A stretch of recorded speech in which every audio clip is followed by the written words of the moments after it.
오늘 저는 여러분과 함께 완전한 성화로 나아가는 길이라는 제목으로 우리 이사야서 50장 10절에서 11절을 본문으로 설교를 하려고 합니다. 오늘 본 말씀 이사야서 50장 10절에서 11절입니다. 너희 중에 여호와를 경외하며 그의 종의 목소리를 청종하는 자가 누구냐?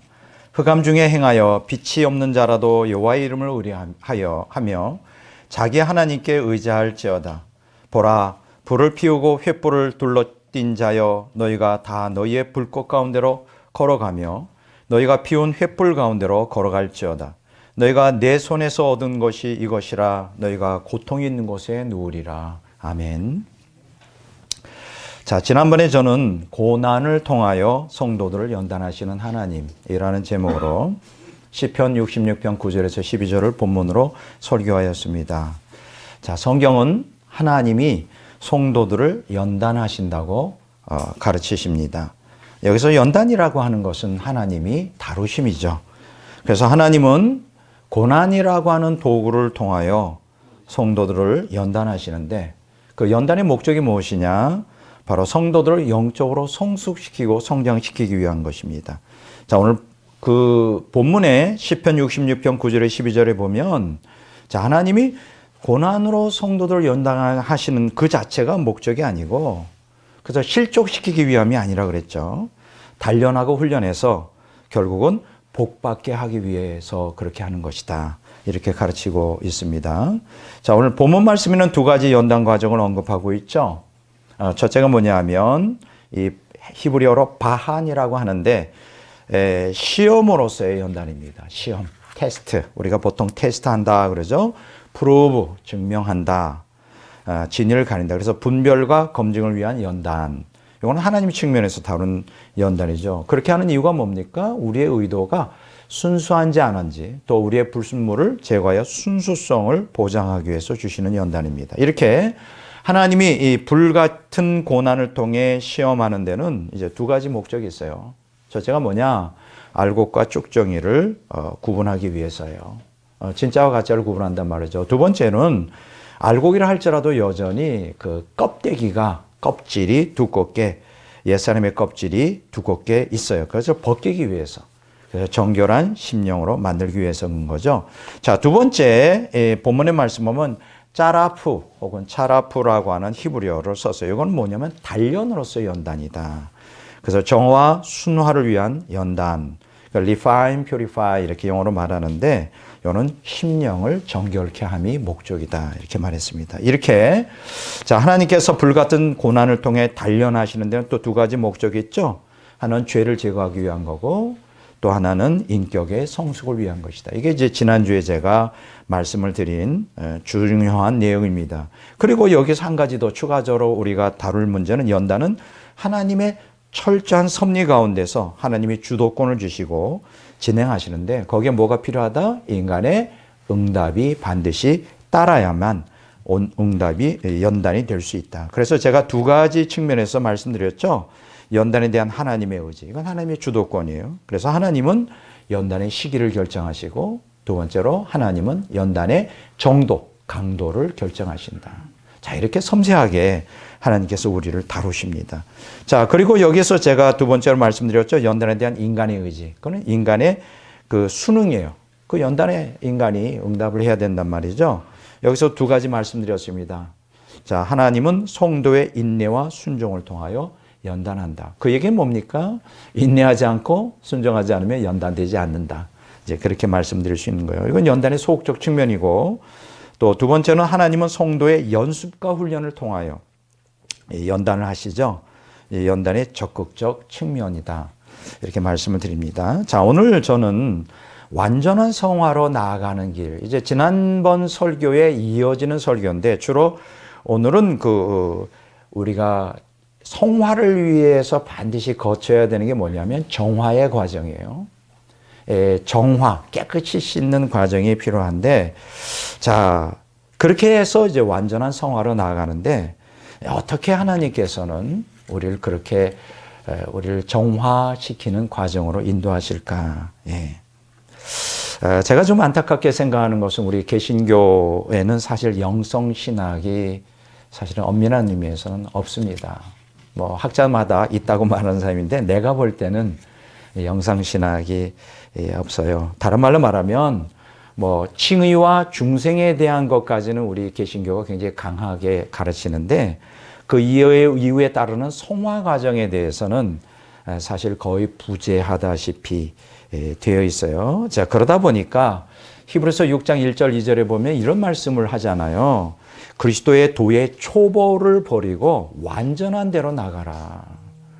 근데 사실은 그리스도의 도의 초보는 뭐 칭의와 중생에 대한 교리고 완전한 대로 나가는 건 이제 성화를 통하여 좀 완전한 성화로 나가라고 권면하는데 그게 이제 성경의 가르침인데 이제 마틴 루터가 종교개혁을 하면서 이 모든 귀한 교부들의 영성을 다 버리고 말았습니다. 자, 그러다 보니까 어떻게 됩니까? 천박한 개신교가 되었어요. 천박한 개신교. 아마 여러분들 모두가 다 이 문제에 대해서 동의하실 거예요. 지금 개신교가 얼마나 타락하고 천박한가. 정말로 우리가 참 슬퍼할 수밖에 없습니다. 자, 그런데 이러한 천박한 개신교는 어디서 왔을까요?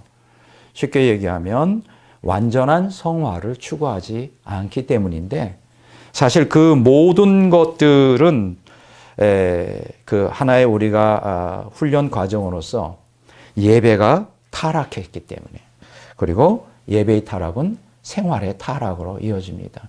제가 오늘 이런 귀한 오늘 말씀을 제가 준비하면서 제 고민은 뭐냐. 우리 개신교인들이 이 초보적인 진리에는 좀 익숙하게 되어 있어요. 어깨너머로 수십 년, 뭐 서당계 3년에 풍어를 흐른다고 교회생활을 오래 하다 보면 뭐 칭의다, 중생이다, 뭐 교회생활, 뭐 기초적인 신앙생활에 대해서는 익히 잘 아는데 이런 심도 깊은 영적 성숙으로 나가는 말씀에 대해서는 사실은 별로 배워본 적이 없어요. 그러다 보니까 제가 오늘 여러분들에게 드리고자 하는 이 말씀은 굉장히 성숙한 말씀이에요. 굉장히 어려울 수밖에 없고 아마 처음 들어보실 거예요. 거의 다. 제가 생각할 때는 100% 개신교인들은 이런 말씀도 있었나 한 정도의 처음 들어보시는 분들이 있을 텐데 2000년 기독교 신학사를 공부해 보면 어마어마한 정말로 영성의 대가들의 말씀이 많은데 개신교에는 이것이 배제된 상태예요. 그래서 굉장히 안타까운 마음으로 제가 이것을 또 전하지 않을 수가 없습니다. 그래서 제가 어제 기도를 엄청 많이 하고 왔어요. 도대체 저는 최선을 다하지만 제가 어떻게 여러분들을 이해시키고 깨닫게 할 수 있겠어요. 우리 하나님의 성령께서 은혜를 부어주셔서 우리 성도들, 귀한 성도들이 이렇게 완전한 성화의 길로 나갈 수 있도록 정말 하나님이 어떠한 분인지 우리가 깊이 알 수 있도록 깨닫게 해달라고 제가 기도를 많이 했는데 앞으로도 이 기도를 많이 해야 될 것이라고 생각합니다. 제가 조금 아까 뭐라 그랬죠? 제목이 완전한 성화로 나아가는 길이라고 그랬어요. 자, 완전한 성화. 자, 이 개념은 하나님이 강권적으로 뭐 성령의 은혜를 부어주셔서 막 죄의 성질을 태워주심으로 이루어지지 않습니다. 우린 그렇게 생각하잖아요. 하나님 불을 확 주셔가지고 나의 이 죄성을 다 태워주십시오. 근데 많은 사람들이 그렇게 생각을 해요. 근데 그게 그렇게 우리가 생각하는 것처럼 이 죄성이 쉽게 떨어져 나가지 않습니다. 왜냐하면 인간 자아의 본성이 너무나 악하기 때문에 그래요. 그리고 이러한 인간의 자아의 본성은 산술적인 수학 공식적으로는 쉽게 풀어지지 않습니다. 여러분 그걸 아셔야 돼요. 완전한 성화에 이르기 위해서는 반드시 어떤 과정을 통과해야 되느냐? 종화의 과정을 통과해야 돼요.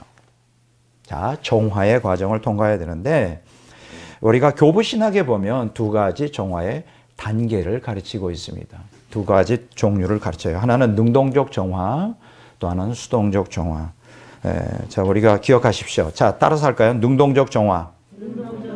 또 하나는 수동적 종화.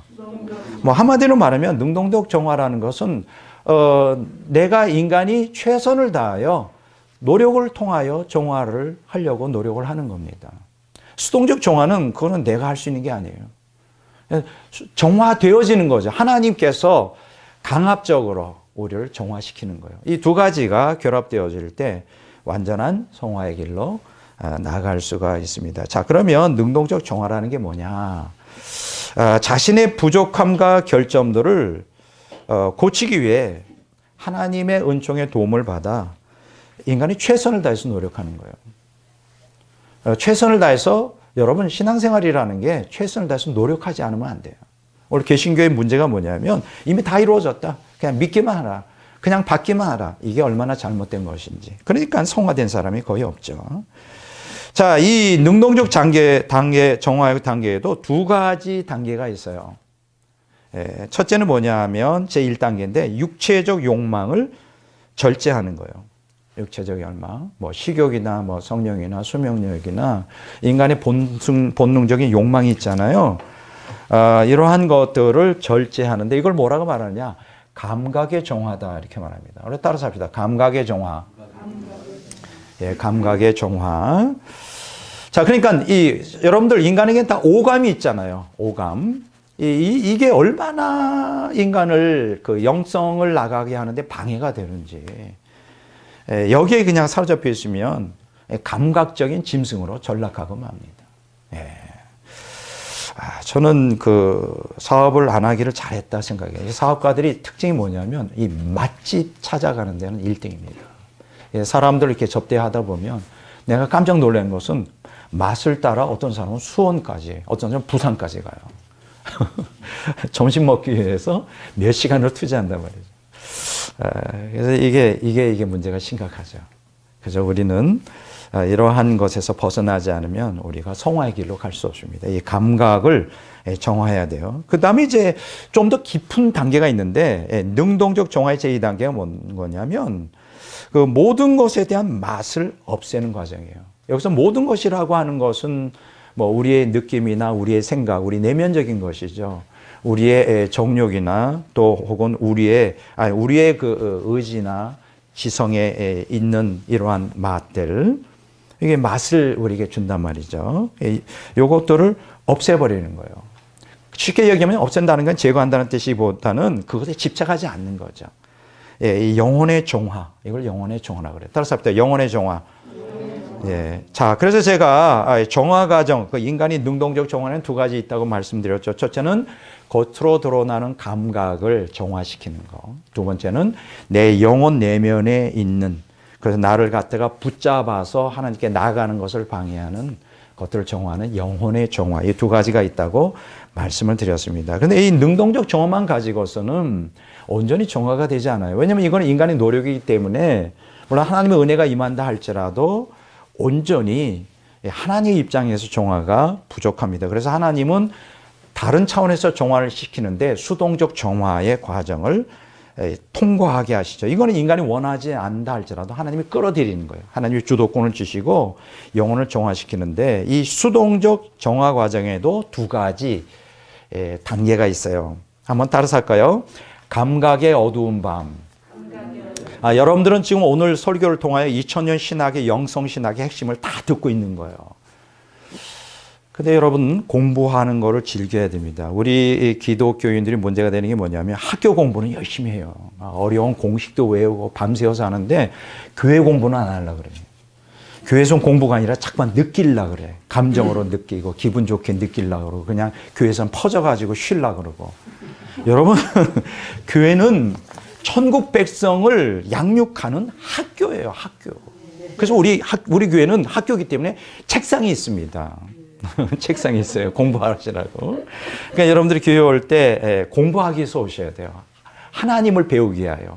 천국을 배우기 위해. 어떻게 하면 천국 백성으로서 하나님 나라에 잘 맞는 백성이 될까요? 공부하기 위해서. 공부하셔야 돼요. 자, 두 가지 말씀드립니다. 첫째 뭐라 그랬죠? 수동적 정화 과정에는 감각의 어두운 밤. 따라서 합시다. 감각의 어두운 밤. 이걸 뭐라고 말하냐? 욕망 끊기라 그래요. 하나님이 우리의 욕망, 겉으로 드러나는 어떤 감각을 정화시키기 위해서 욕망을 끊기 위해서 어두운 밤으로 끌고 가십니다.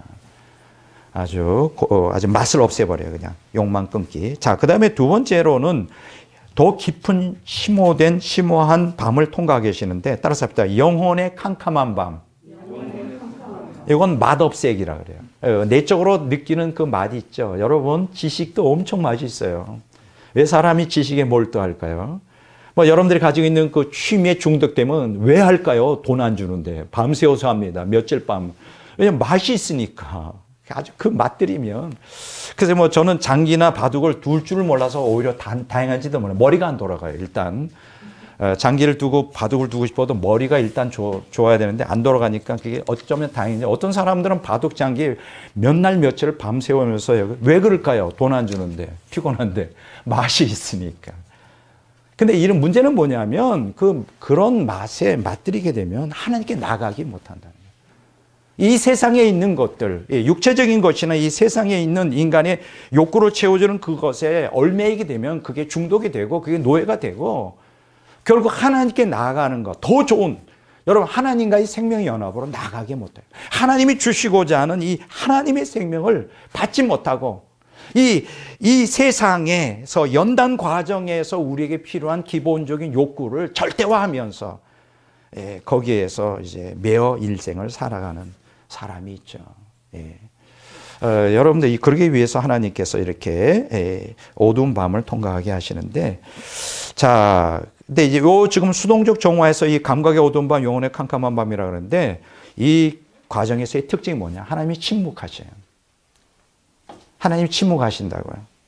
여기서 하나님이 침묵한다는 건 뭘 뜻이죠? 하나님 은혜를 공급하는 걸 딱 찾아내요. 여러분들 이걸 하십니까? 여러분들이 교회 오실 때 좀 뭔가 기분이 좋고 이게 은혜가 임하기 때문에 그래요.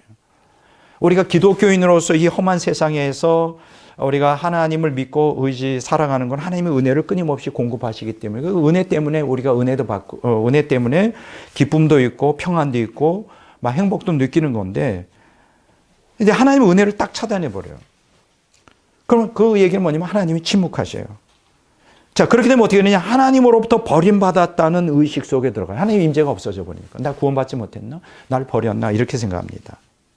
자, 그러면서 이러한 어두운 밤을 통과할 때 이러한 하나님 임재의식이 박탈된 상태에서 성도들은 뭘 느낄까요? 고립을 느끼고 고독을 느끼고 비통함 속에 어두운 터널을 혼자 홀로 터널을 통과하게 되는 거예요.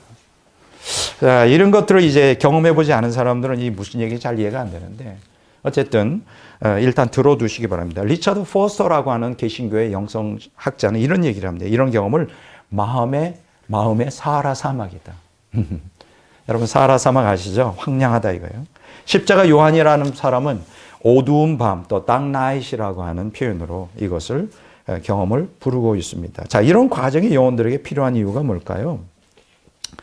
피조물에 대해서 우리가 집착하고 있기 때문에 이 집착에서 벗어나야 이제 사랑을 통해 하나님과 생명으로 연합하는 게 가능하거든요. 이 집착에서 벗어나지 못하면 우리가 정결해지지 못하고 그 다음에 성화의 과정으로 나아갈 수가 없는 것입니다. 그러니까 우리가 피조물에 대한 집착을 벗어버리는 만큼 하나님으로 채워져요. 이게 참 놀라운 것입니다. 자, 하나님과 합일에 도달하기 위해 피조물에 대한 욕망 끊기. 요거 제가 이제 감각의 어두운 밤이라고 그랬죠. 이제 감각의 정화를 해야 되고, 그 다음에 맛없애기. 요거는 영혼의 캄캄한 밤이라고 그랬죠. 요거는 영혼의 정화를 거치지 않으면 이 과정을 우리가 집착에서 벗어날 수 없다. 이 두 가지 욕망 끊기와 맛없애기 요 과정을 이제 영성 신학에서 뭐라 그러냐? 무의 길이라 그래요. 무의 길. 따라서 무의 길. 혹은 부정의 길. 자, 따라서 부정의 길. 여기서 말하는 부정, 무의 길은 뭡니까? 이 세상과 이 욕망에 있는 모든 걸 다 내려놓는다 이거예요. 그게 무의 길이에요. 그리고 부정, 이 모든 것들을 부정한다. 이게 굉장히 영성신학에서 가장 기본적인 용어예요. 근데 개신교인들은 모르죠. 들어본 적이 없죠. 한 번도 들어본 적이 없죠. 영성신학에서만, 교부들의 사상에서만 있는 거니까. 그 얘기 뭡니까? 오늘 개신교인들이 하나님 주시는 이 어마어마한 영적인 복을 누리지 못하고 있는 거예요. 야, 이건 참 슬픈 일입니다. 그래서 우리도 이러한 교부들이 가졌던 이 깊은 영성의 깊이를 오늘 이 설교를 통해 조금이나마 좀 맛볼 수 있으면 참 좋겠습니다. 자, 우리가 무의 길 할 때, 부정의 길 할 때 우리가 떠오르는 게 있죠. 이게 동양 신비주의 종교들 보면 비슷한 개념을 갖고 있어요. 굉장히 자기 자신을 부인하려고 그런다고요. 막 돌을 닦으면서 막 이렇게 수련을 하면서 그런데 이 동양 신비주의에서 뭐 불교다 도교다 이런 데서 가르치는 이 무의 길 부정의 길은 그 자체의 목적이 있는 거예요. 고진멸도해서 그냥 다 멸해버리는 거예요. 다 없애버리는 거예요. 그렇게 되면 어떻게 될까요? 염세적이면 현실 도피주의적인 자기 포기가 되고 말이에요. 이런 것은 아무런 도움이 안 돼요. 우리 기독교에서 말하는 무의 길 부정의 길은 자기 자신의 욕망, 집착을 버리는 게 끝나는 게 아니라 그거는 수단이고 결국은 그 궁극적인 목적이 뭐냐? 우리가 하나님과 생명합일, 하나님으로 채워주기 위해서 이 현세에 속해 있는 육적이고 세속적인 것을 버리는 것이 그것 자체가 목적이 아니라는 것이죠. 하나님께로 나아가기 위해서 장애가 되는 것들을 내려놓는 거예요. 네. 이해가 되시죠? 그래서 이제 그게 이제 다른 동양 신비주의 종교에서 가르치는 거와 전혀 다른 차원인 것이죠. 자, 오늘 본문 말씀을 한번 보겠습니다. 이사야서 50장 10절 11절에 보면 아주 이상한 말씀이 기록되어 있어요. 그냥 읽어보면 이해가 잘 안 돼요. 오늘 본문 말씀에 보면 이 주제가 뭐냐? 어두운 밤을 통과하는 성도들은 어떤 신앙 자세를 가져야 되는가? 그걸 가르쳐주고 있어요. 여기 10절에 보면 이런 말씀이 있죠. 여호와를 경외하며 그의 종의 목소리를 청종하는 자. 여기서 종의 목소리 누굽니까? 여기서 종은 누구죠? 메시아죠. 그러니까 이분들은 누구죠? 하나님을 잘 믿는 사람이죠. 하나님을 경외하면서 메시아 대신 예수 그리스도를 말씀을 따라 순종하는 사람들. 그럼 우리가 일반적 상식으로는 이런 사람들은 어떻게 해야 돼요? 당연히 성경의 약속대로 형통한, 막 충만한, 행복한 그러한 삶이 보장되어 있지 않겠어요? 그런데 이상한 얘기를 하고 있어요. 이상한 얘기. 무슨 얘기를 하고 있냐? 그 다음 구절에 보면 흑암 중에 행하여 빛이 없는 자. 흑암 중에 행하며 빛이 없는 자. 자, 이게 무슨 얘기예요? 아니, 형통한 복을 얻어야 되는데 하나님을 경외하고 예수님을 말씀을 순종하면 아니, 흑암 중에 행한대. 이게 도대체 무슨 얘기일까? 그리고 또 그 빛이 없대. 야, 굉장히 희한한 말이죠. 이 뜻이 뭘까요? 형통한 복을 얻기보다 오히려 절망적인 고난 가운데 처해 있다는 거예요. 아니, 하나님을 경외하며 예수님 말씀대로 잘 순종하는데 복을 받지 않고 절망적인 고난 가운데 처해 있다? 왜 그런 것일까? 예. 그러면서 여기서 계속 권면합니다. 뭐라고 하죠? 그런 상황 가운데 있다 할지라도 여호와의 이름을 의뢰하며 자기 하나님께 의지할지어다. 야, 이상해요. 자, 하나님을 잘 믿고 예수님 말씀 순종하는 그런다 할지라도 어둠이 임할 수 있고 빛이 없을 수 있는데 그럼에도 불구하고 하나님의 이름을 의지하며 하나님을 철저히 의지하라. 이 얘기는 뭡니까? 하나님의 도움이 없는 절망적 상황에 처해 있다 할지라도 신앙을 저버리지 말고 하나님을 의뢰하라는 거예요. 이야, 굉장히 심오한 겁니다. 이 말씀을 좀 더 쉽게 풀어보면 우리를 인도해 줄 불빛 하나 없어도 오직 하나님을 의지하는 믿음으로만 행하라. 예, 이 얘기예요. 여러분, 제가 오늘 영성신학에 대해서 얘기하지만 오늘 개신교인들, 기독교인들도 종종 이런 경험들을 합니다.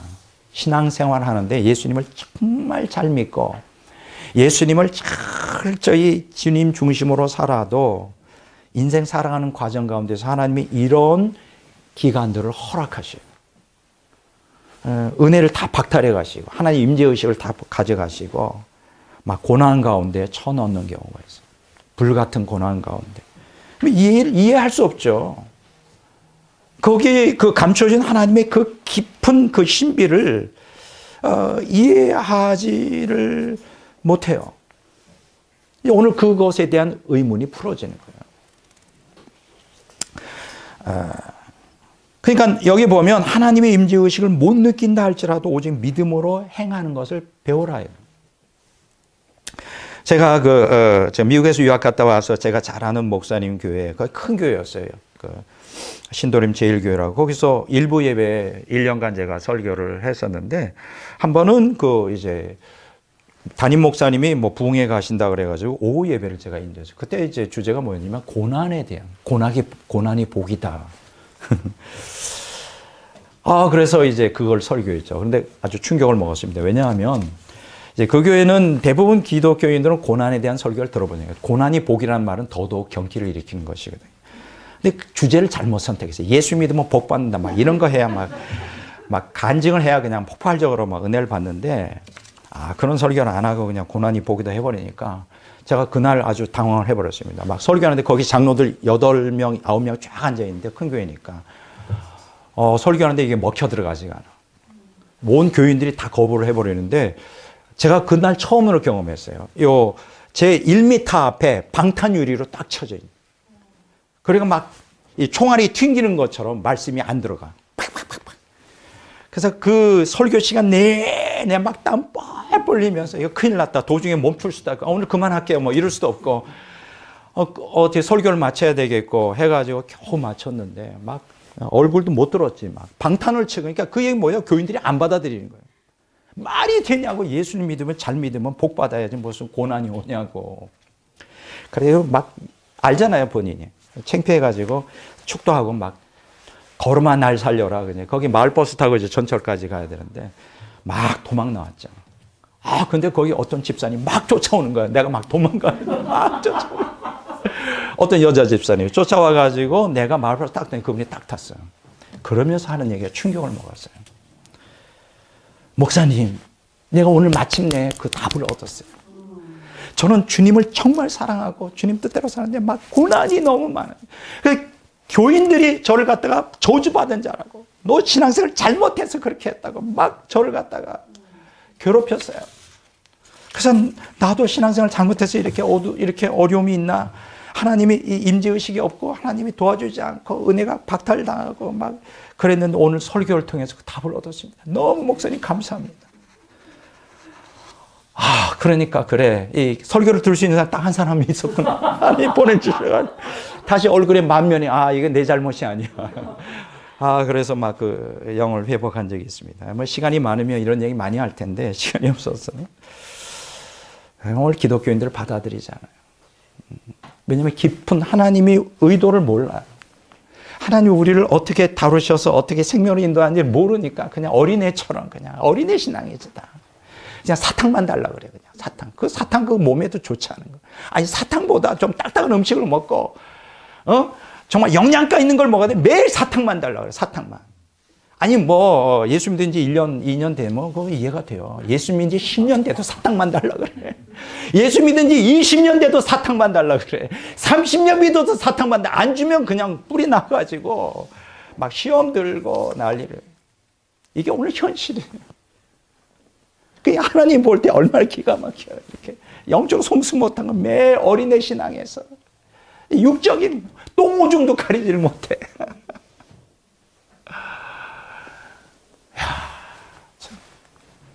이게 오늘 현대 우리 개신교가 처한 비극입니다. 자, 오늘 계속 설교를 하겠습니다. 오늘 본문 말씀은 이상한 설교를 하잖아요. 자, 그러면 이런 질문합니다. 왜 하나님이 이런 메마른과 어둠의 밤을 통과하게 하시는 것일까? 그 이유가 있어요. 많은 성도들이 하나님 자신보다는 하나님 베푸는 은혜를 더 의지하려고 그래요. 그래서 하나님 자신보다 하나님의 은혜를 하나님으로 착각하고 섬겨요.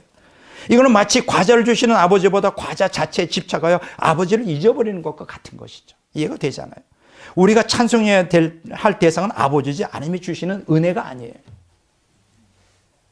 그래서 하나님께서 우리를 하나님을 사랑하고 하나님 한 분으로 더 만족하라고 그렇게 인도하시는 거예요.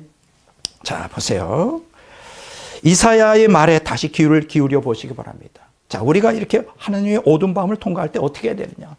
보라, 불을 피우고 횃불을 둘러 띈 자여 너희가 다 너희의 불꽃 가운데로 걸어가며 너희가 피운 횃불 가운데로 걸어갈지어다. 너희가 내 손에서 얻을 것이 이것이라 너희가 고통 있는 곳에 누우리라. 자, 이 말의 뜻은 뭐예요?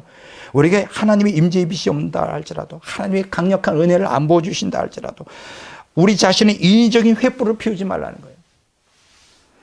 그걸 경계하는 거예요. 인위적인 방법으로 하나님의 허락한 어둠을 물리치지 말고 어둠 가운데 거긴 하나님의 섭리와 뜻이 있으니까 하나님을 바라보면서 하나님 한 분만 의지하면서 믿음 훈련을 받으라는 거예요. 그러면 그렇게 되면 어떻게 되는지 알아요? 영적으로 막 성숙이 돼요. 성숙. 환경에 지배를 받지 않아요. 이해가 되시죠? 예. 저는 오늘 이 시간에 그래서 이 두 가지로 말씀을 드리려고 그래요. 첫째는 능동적 정화.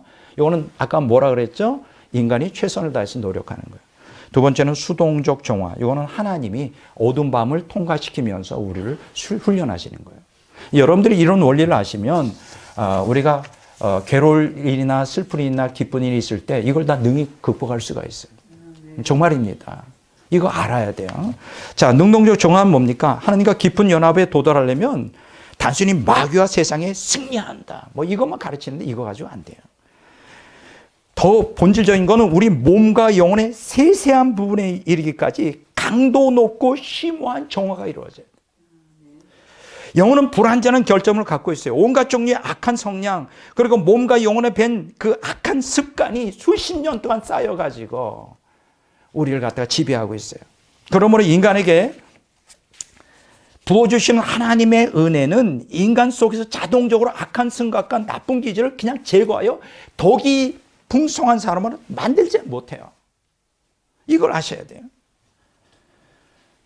이러한 것들은 어떻게 했냐? 우리가 악을 몸과 영혼으로 온전히 배워서 악한 인간이 된 것처럼 그거를 정하는데도 배우고 몸과 마음으로 배우고 익힌 덕이 우리를 갖다가 장악하고 있어요. 굉장히 중요한 얘기예요. 그래서 훈련이라는 게 굉장히 중요한 것입니다. 사실 제가 오늘 이 설교가 조금 이렇게 쉽지는 않기 때문에 간단하게 제가 얘기를 할게요. 능동적 정화에서. 그럼 우리가 가장 교회 생활도 사실은 능동적 정화의 일환이죠. 뭐 하나님이 주시는 은혜도 있지만 여러분들이 기도하고 예배 드리는 것도 훈련이에요, 훈련. 근데 굉장히 참 오늘날 신앙생활하기 어려운 게 이 스마트폰이 교회 안에 들어왔습니다. 물론 뭐 예배 시간 전에 뭐 보는 건 문제가 없지만, 물론 이제 스마트폰으로도 찬송가나 성경을 찾는 건 문제가 없지만, 예배 시간에 거기에 중독돼가지고 스마트폰을 보고 있고 집중을 안 하고 있어요. 이게 훈련이 안 되죠. 저는 이런 생각을 해요. 완전히 그렇게 스마트폰에 중독되어 있으면 천국 가서도 스마트폰 보고 있지 않을까? 하나님 앞에 예배 드려야 집중해야 되는데, 이 땅에서 너무 습관이 돼가지고 아마 스마트폰 없으면 달라고 아마 불안해가지고 방방 뜰 거야. 하나님 앞에 예배 드리다가 천국에서. 너무 불안한 거예요. 기도할 때 같이 기도해야 돼요. 찬송할 때 같이. 이거 훈련이에요. 여러분의 이 옛사람의 기질을 갖다가 파쇄하는 좋은 방법이에요. 집에서 못하면 이렇게 단체로 모였을 때라도 같이 신앙생활 하면서 훈련을 해야 돼요. 설교도 마찬가지예요. 설교에 집중해서 들어야 돼요. 근데 우리는 설교 안 들어요. 왜냐하면 너무, 이제 조금 이따 얘기했지만 너무 잡다한 지식이 가득 찼어. 그것이 나를 지배하기 때문에 설교가 안 들어오는 거예요. 이건 비극이에요. 제가 오늘 여러분들에게 기회를 주셨어요. 하나님께서. 천국 백성으로서 훈련받을 수 있도록 교회라는 공동체를 만들고 여기서 예배라는 틀을 통하여 훈련받도록 하셨어요. 기도하고 찬송하고 말씀을 듣고 이거 훈련이에요. 나는 여러분들에게 예배를 잘 드리는 분들이 되길 원해요. 예배만 잘 드려도 영성훈련에 많이 도움이 된다. 혼자 하기 힘들면. 그래서 모여야 되는 거지. 자, 오늘 제가 능동적 정화에 대해서 두 가지를 말씀드리겠어요. 첫째는 감각의 정화예요. 겉으로 드러나는 욕망 끊기. 자, 두 번째는 영혼의 정화예요. 맛없애기예요. 이걸 우리가 노력을 해야 돼요. 자, 욕망 끊기라고 하는 게 모든 일에 그리스도를 본받으려고 노력을 하면서 하나님의 영광이 아니면 감각적 즐거움조차 포기하고 인생의 행복을 만끽하려는 옛사람의 본성을 단호히 거부하는 걸 얘기해요. 뭐 우리가 많죠. 뭐 스포츠 좋아하는 사람들은 스키 타는 거 좋아하잖아요. 뭐 해외여행 같은 거 좋아하잖아요. 이런 것들을 통하여 얻어지는 행복을 너무 거기에 집착해버리면, 뭐 그것 자체가 죄는 아니지만 거기에 집착해버리면 하나님께 나아가지는 못하게 만들어요. 그 종이 돼버려요. 그래서 여기서 욕망 끊기라고 하는 것은 뭐냐면 육체가 보고 듣고 맡고 맛보고 느끼는 오감작용을 말살하라는 뜻이 아니라 오감을 통해 경험되어지는 이 말초적 쾌락 있잖아요. 말초적 쾌락. 이 쾌락에 최종적인 기쁨을 두어 집착하지 말라는 거예요. 뭐 누릴 수 있어요. 그렇지만 거기에 집착하지 말라. 그렇게 되면 하나님께 나가는 게 차단이 돼요. 마귀의 도구가 돼요. 그래서 우리가 청각적, 시각적, 후각적, 미각적, 촉각적 이러한 쾌락에 집착하게 되면 이 죄와 결합되어 있는 이 부패한 정력이 우리를 가만 놔두지 않아요. 하나님으로부터 완전히 떨어져 나가게 됩니다. 이해가 되죠? 금욕주의자가 되라는 게 아니라 그걸 집착하지 말라. 디태치먼트, 초탈하라. 근데 저는 좀 다양한 거는 뭐냐면 제가 스포츠 같은 것도 별로 안 좋아해요. 미국에서 한번 스키 타봤는데 죽는 줄 알았어요. 골프도 한번 했는데 나 죽는 줄 알았어요. 운동을 별로 좋아하지 않아요. 오히려 그런 게 오히려 이 멍청한 게 도움이 될 수도 있겠다. 별로 내가 좋아하는 거 없어요, 이 세상에. 뭐 그냥 집에 앉아서 뭐 기껏해 음악을 듣고 그냥 쉬고 책 읽고 글 쓰고 그런 것들을 하지. 그 외에는 별로 그렇게 막 나대거나 그러잖아요. 오히려 그게 다행하다는 생각이 들어요. 왜냐하면 죄 지을 수 있는 기회가 많지 않잖아요. 자, 감각적 정화에는 두 가지 있어요. 여러분 기억하십시오. 첫째가 뭐냐면 외적 감각을 정화시키는 거예요. 외적 감각, 오감을 통해 오는 것에 최종적인 기쁨을 두지 말아야 돼요. 그냥 다 지나가는 거예요. 그러니까 경계해야 돼요. 자, 둘째, 정욕의 정화예요. 이 정욕이라고 하는 거는 인간 육체적, 정서적 삶에 아주 중요한 동력이 되는데 이게 죄와 결합해버리면 그리고 이러한 그 감각과 함께 연결이 되면 죄를 짓는 도구가 돼요. 이걸 절제해야 돼요. 그러니까 너무 맛있는 거를 추구하면 안 되고 너무 이렇게 오감을 통하여 쾌감을 느끼려고 이런 것들에 집착하지 말아야 돼요. 오히려 이러한 그 감각을, 이러한 정욕을 하나님의 성화의 도구로서 찬양하는 데 쓰면 어떨까요? 이 감각을. 찬양하는데 하나님께 영광을 돌리는 데 쓰면 얼마나 좋을까. 이렇게 생각합니다. 자, 두 번째 영혼의 정화. 이건 좀 더 깊은 것이죠. 맛없애이는 거예요. 맛없애기라는 거는 세 가지 측면에서 교부들이 얘기하는데 기억과 지성과 의지를 통해 얻어지는 세속적인 맛을 없애버리는 거예요. 여러분, 사람이 갖고 있는 이 기억이라는 게 맛이 있어요. 옛날 추억을 회상하면 상상을 하는 거지. 큰 맨션에서 내가 살고 싶은 거야. 사실 그런 유혹이 있을 수도 있어요. 저도 가끔 인터넷을 보면 막 대저택 같은 거 정말 건축 그런 거 좋을 것 같아. 이런 저도 이제 그런 뭐 그런 생각을 간다고 해서 내가 그게 주어지진 않겠지만 이런 기억력 또 지성을 통하여 얻어지는 거. 이 사람의 이 지식이라는 또 엄청 인간에게 맛을 줍니다. 그리고 의지. 인간이 자기의 의지를 따라 자기 욕망을 따라가는 거. 이것도 맛이 있는 거죠. 이런 것들을 갖다가 없애버리는 건데 여기서 세속적인 맛, 다른 말만 피조물을 통해 만족감, 기쁨, 즐거움, 행복감 이게 우리의 전부가 되면 안 된다. 그러면 하나님의 생명으로 나아갈 수가 없어요. 그렇게 하기 위해서는 영혼의 정화가 있는데 세 가지 말씀드리죠. 첫째는 내적 감각의 정화예요. 내적 감각이라는 것은 상상력과 기억력으로 구성되어 있어요. 여러분 마음속에 상상력, 기억력을 통제를 잘 하셔야 돼요.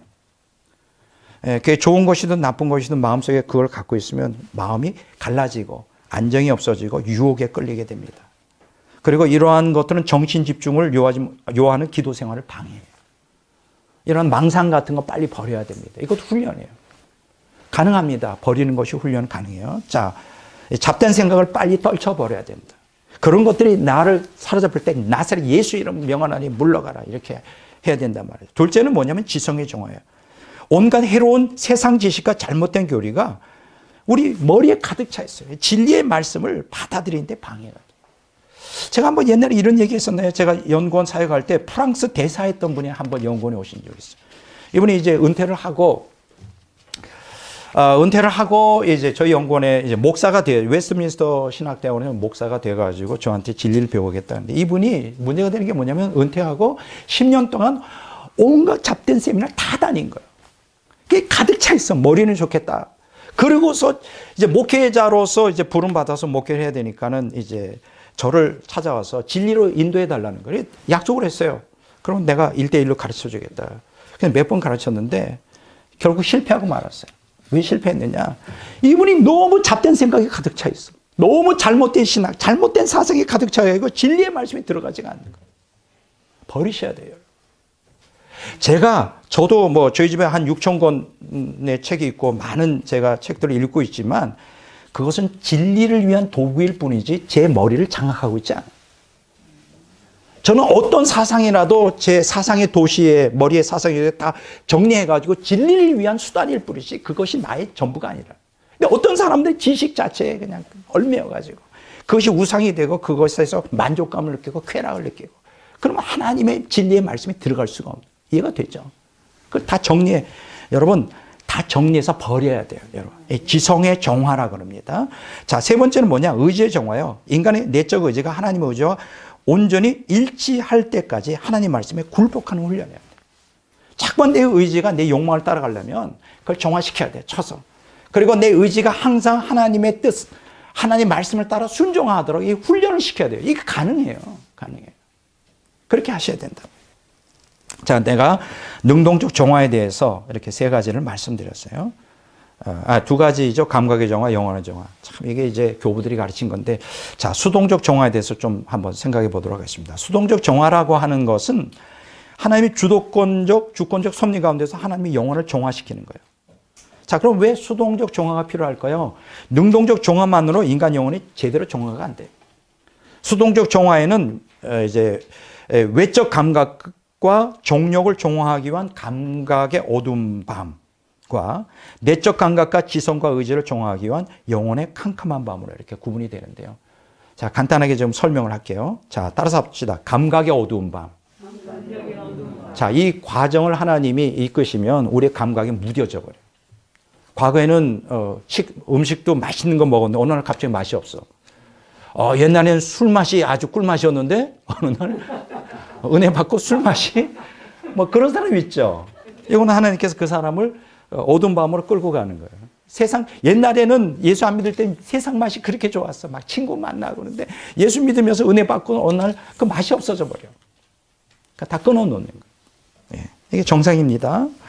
자, 이것은 하나님이 영혼을 완전한 성화에 이르게 하기 위한 첫 번째 다루심의 감각의 어두운 밤을 통과하는 것. 그것이 영적이든 육적이든 감각을 통해 얻어지는 모든 기쁨을 하나님이 다 박탈해 가고 있어요. 식욕도 없어지게 되고, 세상의 기쁨이 다 없어져 버려요. 무미건조하게 만들어요. 그 과정을 처음 겪어요. 특히 이제 거듭난 성도들이 이러한 어려움에 빠지게 되는데, 처음에 거듭나고 은혜 받으면요, 그 깊은 하나님의 달콤함을 경험해요. 자, 그런데 문제는 뭐냐 하면 이제 하나님이 주시는 그 감각적 위로에 강하게 집착하기 시작해요. 자기도 모르는 사이에 감각적 위로에서 오는 달콤함과 기쁨을 얻기 위해 하나님을 자꾸만 섬기려고 해요. 그러니까 하나님을 수단으로 자꾸만 바꾸려고 그래요. 다시 말해서 하나님 자신보다는 하나님이 주시는 감각적 위로에 더 집착하게 된단 말이죠. 그래서 하나님은 어떻게 할까? 초신자들에게는 이런 게 안 나타나는데 조금 어느 정도 성숙하면 이 감각적 행복감을 박탈해버려요.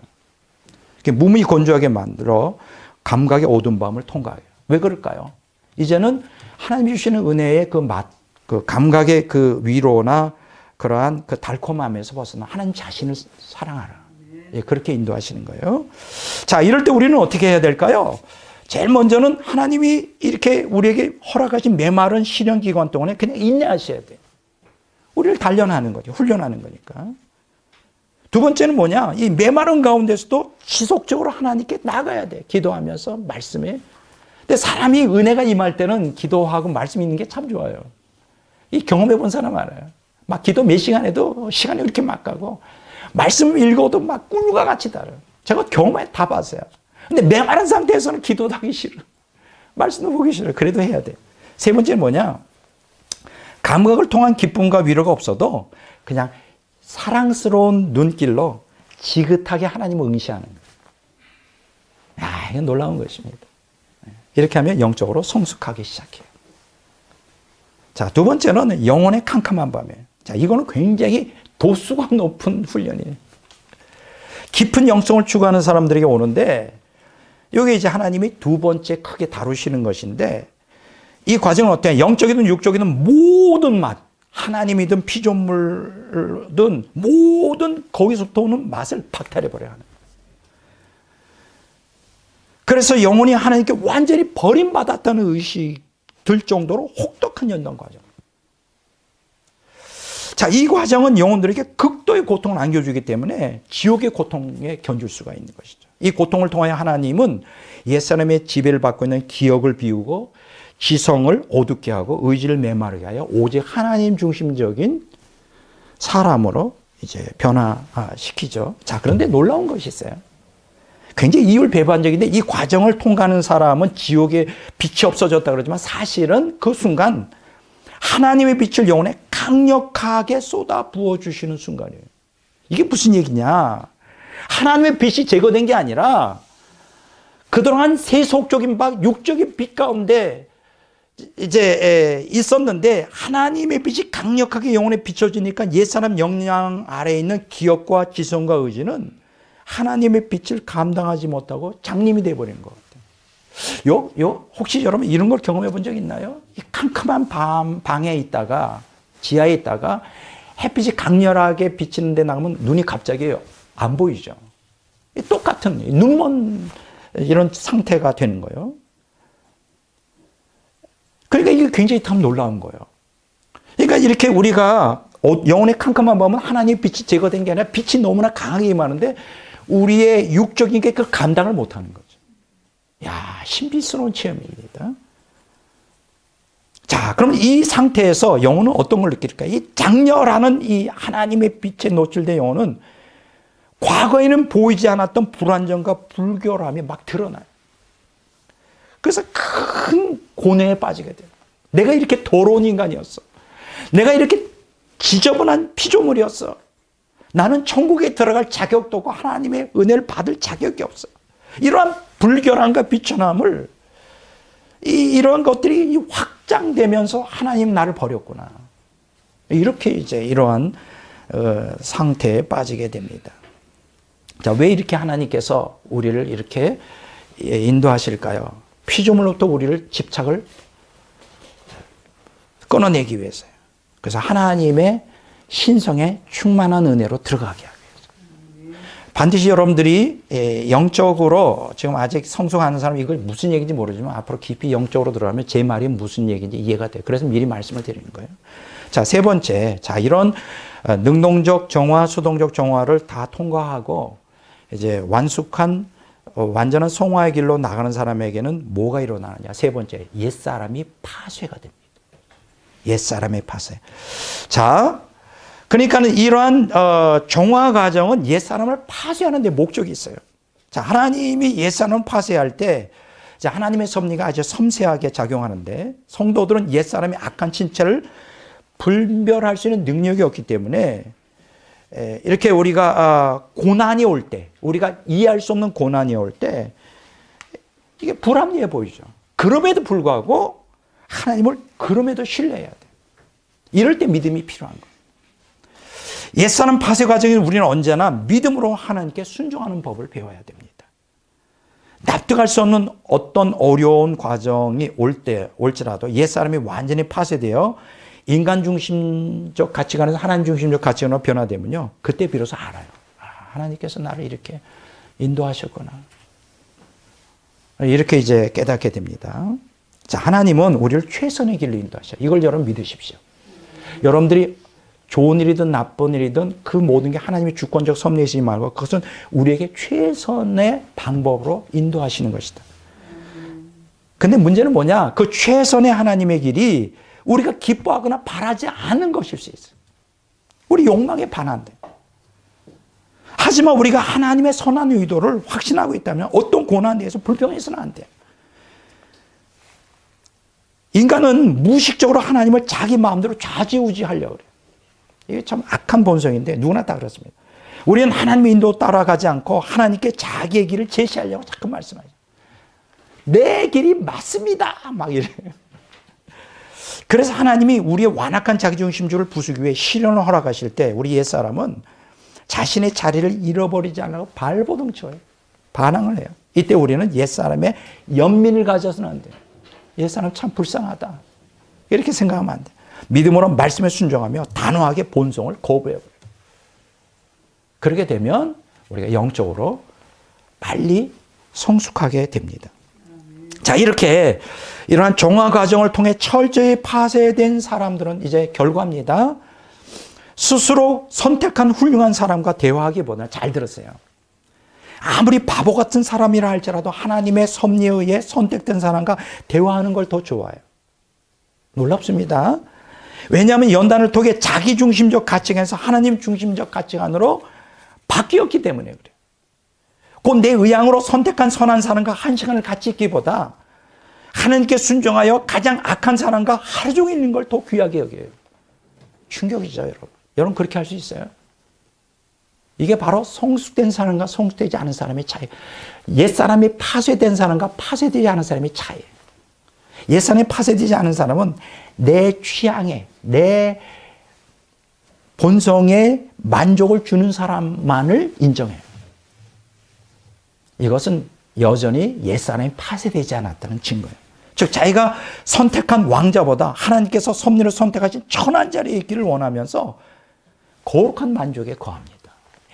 그게 이해가 잘 안 되죠. 그런 사람 보면. 심지어 비탄과 굴욕을 당할지라도 하나님 앞에서 아주 큰 만족을 누려요. 바로 이런 시점부터 성도들은 그리스도의 제자된 삶을 살아간다. 이렇게 말합니다. 오늘 개신교에서 그리스도의 제자 훈련, 그리스도의 제자에 대해서 많이 얘기하는데 내가 볼 때는 그거는 제자의 삶이야. 머리로만 제자지. 옛사람이 파쇄되어 자기를 포기하고 하나님 뜻을 따르는 게 제자의 삶이죠. 예. 이런 자들은 이 땅에서 뭐를 누릴까요? 지복을 누립니다. 극도의 행복을 누리며 이 땅에서 천국 생활하며 천국을 가는 거예요. 자, 오늘 제가 쉽지 않은 영성신학의 핵심을 다 말씀을 드렸어요. 오늘 개신교는 이 분야에 대해서 전혀 알지 못하지만 이게 성경이 가르치는 거기 때문에 여러분들이 귀 기울일 필요가 있고요. 자, 제가 끝맺는 말을 하겠습니다. 저는 오늘 완전한 성화로 나아가는 길이라는 제목으로 설교하였습니다. 자, 설교를 통해 여러분들에게 소개한 두 가지 정화를 했죠. 기억나십니까? 능동적 정화, 수동적 정화. 이게 2000년 기독교의 위대한 영성가들이 가르쳤던 건데 이걸 갖다가 이렇게 성화의 3단계라고 하는 것으로 설명할 수 있어요. 이걸 정리하면 뭐냐면 정화의 단계. 따라서 할까요? 정화의 단계. 조명의 단계. 세 번째 완덕의 단계. 영성신학자들이 이걸 다 정리했어요. 얼마나 좋은지 몰라요. 이걸 성화의 3단계라 그래요. 정화의 단계를 이제 좀 한국말로는 거비정화라 그러는데 뭐요? 거는 버린다, 제거한다. 비는 안입이. 그러니까 이러한 그 잘못된 것들을 그걸 버려서 정화한다는 거고 거비정화. 조명 단계는 뭐냐면 진덕명화예요. 그렇게 자꾸만 버리고 정화를 하면 앞으로 나아간다. 덕을 함량이 된다. 그래서 영혼이 밝아진다. 맑아진다. 진덕명화고요. 그 다음에 완덕에 이르죠. 아주 덕이 완전히 완성되는 신인합일, 하나님과 동행하고 하나가 되는 이런 성화의 3단계를 이제 교부들이 가르쳤는데 오늘 제가 이제 설명한 내용이 능동적 정화, 수동적 다 그 안에 포함되어 있는 거예요. 자, 이걸 주장한 대표적인 영성가들이 누굴까요? 벌써 초기 150년에서 215년까지 살았던 알렉산드리아 클레멘스가 이걸 주장했고요. 대단하죠. 185년에서 254년까지 산 오리게네스도 이걸 주장했고 354년에서 430년까지 산 아우구스티누스도 이걸 주장했고 1090년에서 1153년까지 산 크레로베의 버나도도 이걸 주장했고 1221년에 1274년까지 살은 보나벤추라라고 하는 이러한 영성가도 이걸 주장했고 1515년에서 1580년 아빌라의 테레사도 이걸 주장했고 궁극적으로 1542년에 1591년까지 살았던 십자가 요한도 이걸 주장해요. 이게 무슨 얘기입니까? 교부의 영성을 주장했던 이런 사람들이 다 자기들이 경험한 것, 이걸 신학화하여 우리에게 소개해주고 있는데, 근데 불행하게도 마틴 루터의 종교개혁과 더불어 탄생한 개신교는 성화의 3단계에 대한 교부들의 사상을 배척하고 말았어요. 없습니다. 이로 인해서 완전한 성화를 추구하라는 성경의 명령을 저버리고 말았어요. 오늘 설교가 개신교인들에게는 굉장히 낯섭니다. 그렇지만 제가 이것을 소개하는 이유는 완전한 성화로 나아가기 위한 성경의 가르침이 이 교훈 안에 있고 우리 믿음의 선배들인 교부들이 체험한 영성의 길이기 때문에 우리 역시 경험할 수 있고 가야 되기 때문에 이 말씀을 드리는 거예요. 저는 오늘 이 설교를 들으신 여러분들이 이러한 완전한 성화의 복을 모두 다 받았으면 하는 간절한 마음이 있습니다. 앞으로도 여러분들의 영적 지도자로서 제가 많은 시간을 기도해야 되겠다. 내 힘으로는 안 되니까. 제가 여기서 방방 뜬다 그래서 여러분들 이해시킬 수 있겠습니까? 저도 더 영적으로 성숙해야 되겠고, 여러분들도 함께 이 교회에 와서 영적 훈련을 받으면서 우리 모두가 다 영적으로 깊이 성숙된 사람, 그럼 환경이 어떻게 흘러가든 아무 문제가 없어요. 초탈하여 막 매일 승리하는 삶을 저와 여러분들이 사시기를 주의 이름으로 축원합니다.